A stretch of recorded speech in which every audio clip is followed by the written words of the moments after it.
अस्सलामुअलैकुम एवरीवन, उम्मीद है आप सब खैरियत से होंगे। आज हमारा सी लैंग्वेज का लेक्चर नंबर फर्स्ट है। इस लेक्चर के अंदर हम बेसिक स्ट्रक्चर देखेंगे सी लैंग्वेज का, कि हम सी लैंग्वेज में एक बेसिक प्रोग्राम कैसे लिखते हैं, ठीक है, कि हम उसको कैसे स्टार्ट कर सकते हैं सी लैंग्वेज को। तो सबसे पहले हम इस टूल को देख लेते हैं कि इसमें हम किस तरह इसको यूज़ करके हम अपनी सी लैंग्वेज का कोड कर सकते हैं। ठीक है, चलते हैं हम आगे। तो सबसे पहले आप जाएंगे फाइल में जाने के बाद न्यू सोर्स फाइल पर। ठीक है, आप इसको कंट्रोल एन प्रेस करके भी ला सकते हैं। ठीक है, तो अब मैं यहाँ पे आगे चलता हूँ, तो आहिस्ता आहिस्ता आपको समझाता भी जाऊंगा। ठीक है, तो मैं लिखता हूँ #include stdio। अब मैंने ये एक लाइन लिखी है। ठीक है, अभी तक फिलहाल आपको कोई समझ में नहीं आ रहा कि ये लाइन क्या फंक्शन परफॉर्म कर रही है। ठीक है, इसका क्या मकसद है। तो ये हमारे पास है लाइब्रेरी। ठीक है, इसका क्या मतलब है #include। आप इंक्लूड कर दें एक stdio का फुल फॉर्म क्या है, standard input output dot header. Libraries हम क्यों यूज करते हैं, अगर आपने अपने प्रोग्राम में कुछ एक्सटर्नल चीजें यूज करनी है तो उसके लिए हम लाइब्रेरीज बनाते हैं। तो ये मैं आपको एक एक करके हर चीज समझाऊंगा कि लाइब्रेरीज का मतलब क्या है, ये हम stdio क्यों लगा रहे हैं, इंक्लूड क्यों लगा रहे हैं। ठीक है, तो आगे हम चलते हैं पहले बेसिक स्ट्रक्चर की तरफ। ठीक है, उसके बाद मैं आपको समझाऊंगा कि ये इसका मकसद क्या था। उसके बाद हम लिखेंगे इंट मेन ब्रैकेट। अब ये क्या चीज है इंट मेन, और ये मैंने कुछ ब्रैकेट्स लगाए हैं, इसका क्या मकसद है।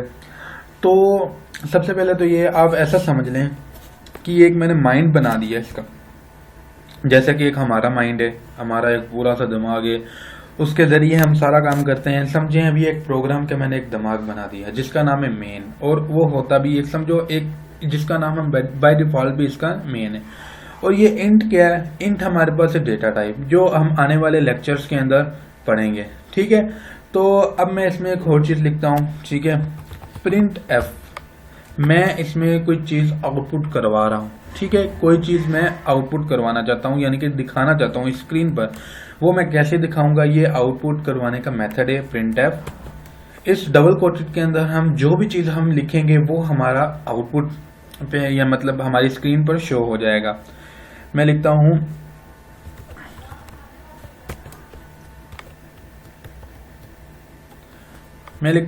Welcome to C language. ठीक है, उसके बाद ये सेमीकोलन। अच्छा, सेमीकोलन क्या करता है और ये ब्रैकेट का क्या मकसद है, ये भी मैं आपको समझाता हूँ। चलें, सबसे पहले हम सेमीकोलन को समझ लेते हैं। सेमीकोलन बेसिकली जिसको हम टर्मिनेटर भी कहते हैं, मतलब ये एक लाइन ऑफ कोड हो गया। ठीक है, तो ये एक पूरा सिंटैक्स है, इसको हम आहिस्ता आहिस्ता बिल्कुल आपको मैं समझाऊंगा ये किस तरह यूज हुआ, इसका हर किस चीज का मकसद क्या है। सबसे पहले हम इसको रन करते हैं। तो रन होने से पहले ये फाइल हमारी सेव होगी, ताकि हम थोड़ा सा सोर्स फाइल्स बनाना सीख जाएं कि हम कैसे ओपन करते हैं सोर्स फाइल, उसके बाद हम सेव कैसे करते हैं, उसके बाद हम आगे चलते हैं। ठीक है, तो सबसे पहले मैं इसको फाइल में जाके सेव करूंगा। यहाँ हम शॉर्टकट कीज लगा सकते हैं, मैं डेस्कटॉप पे सेव कर लेता हूँ। अब यहाँ पे देखें, यहाँ पे एक फाइल आ रही है कि आप कौन सी किस टाइप की फाइल्स को सेव करना चाहते हैं। ठीक है, यहाँ से मैं करूंगा सी सोर्स फाइल, क्योंकि हम सी सीख रहे हैं तो हम सी सोर्स फाइल लिखेंगे। और यहाँ पे मैं लिख देता हूँ इस जो फाइल का नाम होगा माई फर्स्ट प्रोग्राम। ठीक है, ये हमारी सेव होगी। अब हम इसको कंपाइल करेंगे। तो लैंग्वेजेस दो टाइप की होती हैं, एक इंटरप्रेटेड होती है और दूसरी कंपाइल होती है। तो इंशाल्लाह इसकी भी मैं अलग से एक वीडियो बना के अपलोड करूंगा, ताकि आपको इंटरप्रेटेड में और कंपाइलर में भी फर्क पता चल जाए। चलें, अब हम इसको थोड़ा सा रन करके देखते हैं कैसे ये रन होता है। एग्जीक्यूट में जाएंगे, अब यहाँ पे आ रहा है कंपाइल रन और कंपाइल एंड रन। अच्छा, हमारे पास कंपाइल क्या होता है, ये पूरा कोड जो हो, ये पूरा जो कोड लिखा है ना, ये कंपाइलर कंपाइल करता है। ठीक है, मतलब इसके अंदर पूरी चीजें चेक करता है कि इसमें कोई सिंटैक्स व एरर तो नहीं है, इसमें कोई वैसे लॉजिक मतलब कोई दूसरा एरर तो नहीं है। और ये जो कंपाइलर होता है हमारे हाई लेवल कोड को मशीन लेवल कोड में कन्वर्ट करता है। मतलब जो हमारा माइक्रो प्रोसेसर है वो तो हम ये ABC वगैरह तो अंडरस्टैंड नहीं करता, वो बेसिकली 01 को समझता है। तो ये पूरा हाई लेवल कोड जो भी है वो कंपाइलर उसमें 01 में यानी कि मशीन लैंग्वेज में कन्वर्ट करके फिर प्रोसेसर को बताता है कि क्या चीज़ परफॉर्म करनी है, क्या चीज़ नहीं परफॉर्म करनी।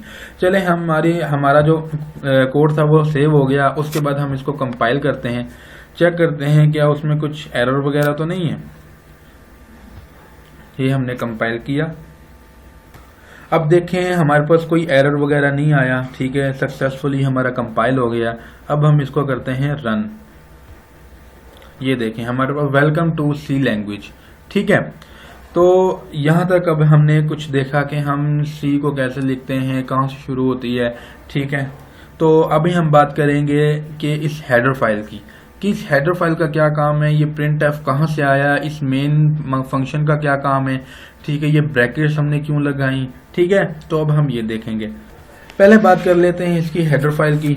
ये जो हमने हेडर फाइल जो लाइब्रेरी हमने यूज़ की है इसके अंदर तो जितनी भी क्या बोलते हैं बेसिक और जो प्री कोड हुए पड़े होते हैं हमारे पास फंक्शंस डिफाइन है, वो चीज़ इसमें हमारे पास होगी। ये प्रिंट एफ भी एक फंक्शन है। ये कौन सा फंक्शन है, ये एक फंक्शन परफॉर्म कर रहा है प्रिंट एफ। आप इसके देखें, आप इसके वर्ड से आप इसके पूरे नेम से इसको समझ लेंगे कुछ ना कुछ इसका एक ऐसा यूनिक देखें नाम लिखा हुआ है। हमें एक प्रिंट एफ, हमें भी पता है प्रिंट का मतलब कोई चीज़ हम प्रिंट करवा रहे हैं, कोई चीज़ हमने आउटपुट में एक किस्म की देनी है। ठीक है, तो ये जो फंक्शन है ना प्रिंट एफ, तो ये प्रिंट एफ फंक्शन इसके अंदर पहले से डिफाइंड हुआ पड़ा। ठीक है, इस stdio.h के अंदर standard input output dot header. ठीक है, अगर हम ये हेडर फाइल नहीं दें तो सी लैंग्वेज इसके बिना कुछ भी नहीं है। क्योंकि सी लैंग्वेज इसके बिना क्यों कुछ भी नहीं है, क्योंकि हम इनपुट आउटपुट का कोई फंक्शंस कोई ऐसी हम कुछ परफॉर्म ही नहीं करवा सकते हैं। तो इस वजह से ये मेन हमारे पास लाइब्रेरी है। ठीक है, और ये प्रिंट एफ भी यहीं से आया है। और ये ब्रैकेट्स क्या है, और ये ब्रैकेट्स इस वजह से हैं, ये फंक्शंस को आइडेंटिफाई करने की लिए लगाई गई हैं। ठीक है, तो जिस चीज़ के भी आगे ऐसी ये दो ब्रैकेट्स होंगी, स्मॉल ब्रैकेट्स होंगी, वो हमेशा हमारा फंक्शन कहलाएगा। ठीक है, और ये करली ब्रैकेट्स कौन सी है हमारी, ये करली ब्रैकेट्स का मतलब ये है कि ये बॉडी है। मतलब जैसे ये बॉडी है पूरी, जैसे आप अपने माइंड का एक हिसाब लगा लें। ठीक है, अपने हेड को देख लें, आपके हेड की एक पूरी बॉडी है। ठीक है, उसके अंदर आपका एक किस्म का हमारे पास ब्रेन है। ठीक है, तो इसी तरह ये भी हमारा प्रोग्राम का ब्रेन है। हम ये भी सोच सकते हैं कि हमारे जहन में सवाल ये भी आ रहा होगा कि हम ये प्रिंट एफ जो लिख रहे हैं वो मेन इसकी बॉडी के अंदर क्यों लिख रहे हैं। ठीक है, तो जैसे कि हमारा ब्रेन है, सबसे पहले कोई भी चीज़ हम सोचते हैं तो हमारे पास हम दिमाग से सोचते हैं। अगर हमने कोई चीज़ करनी भी होगी सबसे पहले उसके सिग्नल हमारे माइंड के पास ही जाएंगे। अगर वो वहाँ से एक्सेप्ट करेगा तो तब हम जाके कोई काम परफॉर्म करेंगे। ठीक है, इसी तरह जो लैंग्वेज का माइंड होता है, ठीक है, जो लैंग्वेज का ब्रेन होता है वो आप समझे मेन फंक्शन होता है। अब कोई भी ऐसे देखें, फॉर एग्जांपल आप सी ले लें, C++ जब हम पढ़ेंगे तो ऐसे C# है, उसमें भी हमारा मेन मेथड होता है। ठीक है, इसी तरह तो जो कंपाइल हमारी, उसके बाद जो कंपाइलर जो सी हमारी लैंग्वेज होती है, ठीक है, वो हमारी पूरा कोड पहले चेक होता है, उसके बाद हमारी एग्जीक्यूट होती है, उसके बाद जाके हमारा कोड पूरा रन होता है। पर इंटरप्रेटेड लैंग्वेज हमारी कैसे होती है, इंटरप्रेटेड हमारे पास लाइन बाय लाइन उनका कोड रन होता जाता है। अगर एरर आ गया तो तब जाके उनका कोड पूरा सा बंद हो जाएगा। ठीक है, रन होना बंद हो जाएगा। लेकिन कंपाइलर के अंदर हमारे पास ये फायदा हो जाता है कि सबसे पहले हमारा पूरा कोड चेक होता है कि उसमें कोई गलती वगैरह तो नहीं है, तब जाके वो कोड रन होता है। ठीक है, ये इंट क्या है हमारे पास, इंट हमारे पास डेटा टाइप है। ठीक है, तो आने वाले लेक्चर्स के अंदर हम इसको देखेंगे कि डेटा टाइप क्या होती है। ठीक है, तो और ये मेन हमारे पास एक किस्म का प्रोग्राम का ब्रेन कह लें इसको। ठीक है, तो बिल्कुल गलत नहीं होगा, क्योंकि हम जो भी टास्क परफॉर्म करवाएंगे वो हर चीज़ मेन के अंदर परफॉर्म करवाएंगे। ठीक है, अब प्रिंट एफ में बाहर लिख लेता हूँ। ठीक है, तो यहाँ पे भी देखें हमारे पास कोई गलत तो नहीं होगा, मैं यहाँ पे भी लिख लेता हूँ। तो उसके बाद मैं इसको कंपाइल करता हूँ। तो देखें ये क्या, एक्सपेक्टेड डिक्लेरेशन स्पेसिफाई और बिफोर स्ट्रिंग कांस्टेंट, मतलब ये एक एरर दे रहा है, वो बोल रहा है आप ऐसी चीज़ें बाहर मेन के नहीं कर सकते। ठीक है, और दूसरी बात, हम अपने भी फंक्शंस बना सकते हैं। ठीक है, अपने फंक्शंस बना के हम बिल्कुल उसको कैसे हम उसको यूज़ करेंगे ये भी हम देखेंगे। ये बेसिकली एक छोटा सा हमने स्ट्रक्चर देखना था कि हम सी लैंग्वेज को कैसे स्टार्ट करते हैं, उसका स्ट्रक्चर क्या है। आगे वाली हम तमाम वीडियो के अंदर हम देखेंगे हम इनपुट कैसे लेंगे। ठीक है, और उसके बाद हम जो डिजिट्स हैं वो कैसे हम डायरेक्ट शो करवाएंगे। हम तमाम आने वाले जो भी हमारे पास छोटे से छोटा कॉन्सेप्ट होगा सी के अंदर हम तमाम देखेंगे। ठीक है, अब तक के लिए इतना ही। तो इंशाल्लाह मिलते हैं अगले लेक्चर के अंदर।